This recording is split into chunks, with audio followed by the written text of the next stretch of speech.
guys, thank you for joining me. I am Latoya Hart. I'm the owner and founder of Heartbreak Clinic, and I want to welcome you back to my channel. Today I want to talk to you about something I posted on one of my social media accounts last week, and the question was, where do you go when you experience heartbreak? Where do you go when your heart hurts, right? And I guess the answer that most people thought, to the best way that most people thought they should respond was, they go to prayer, they go and pray, or they go to God, right? And that is the, I guess, politically correct answer. That is the, the response that most people think you're expecting to hear. But that's not the truth. That's not truthfully where a lot of people go. When your heart hurts, when you're in pain, yes, you know, at some point you do get to a point where you do go to pray. You do get to a point and you do go to God. But the truth is we all can be truthful. We all can be honest. The truth is this: when our hearts hurt, when we are in pain, when we are going through something, a lot of times we are going to the refrigerator and overeating. We are either not eating, we are consuming alcohol, we are consuming other things, we are getting on the phone and complaining to friends, or in some cases we are going to the mall and retail therapy. We are shopping. We are shopping because it's a distraction from the pain. We drink because it's a distraction from the pain. We go and we eat because it distracts from the pain. We go and we don't eat because we are in pain, right? But at some point we will get to a point where we go and we pray, and at some point we will get to a point and we go to God. But the truth is this: praying and going to God is not a thing that is an event. It's not something that should be triggered by something that happens that is so grave that it causes us to go and fall to our knees and pray, or it causes us to go and cry out to God and ask for help, right?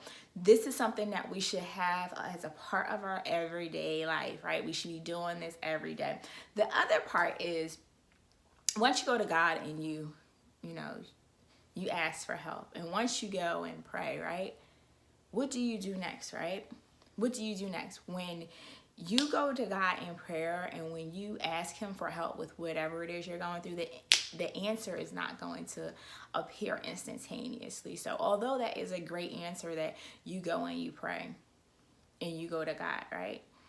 What happens next? Like, what are you doing after you go and you pray? The reality is this: prayer is not the microwave. You can't go to God and all of your problems be solved immediately.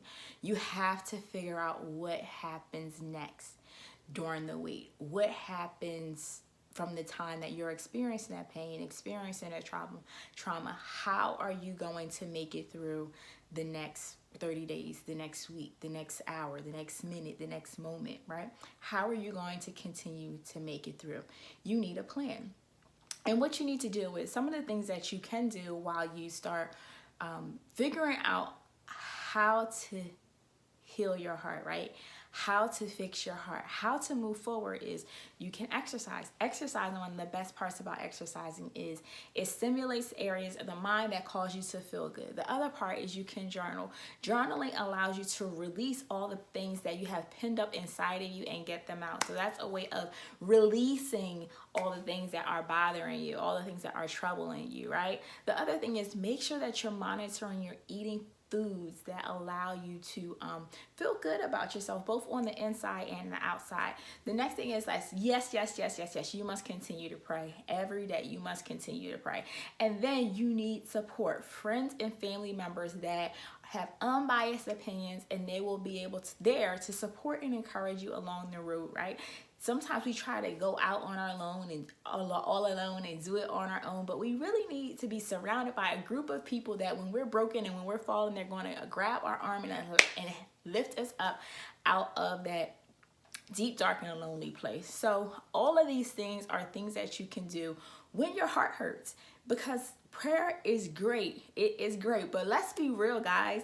Prayer is great, but there is something that you need to do in between the time that you are praying and the time that you are going out and actively living your life.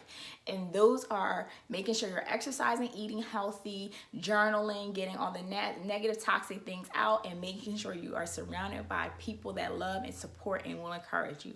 I am Latoya Hart. If you have any questions, please post them in the comments below, and I'll catch you in my next video.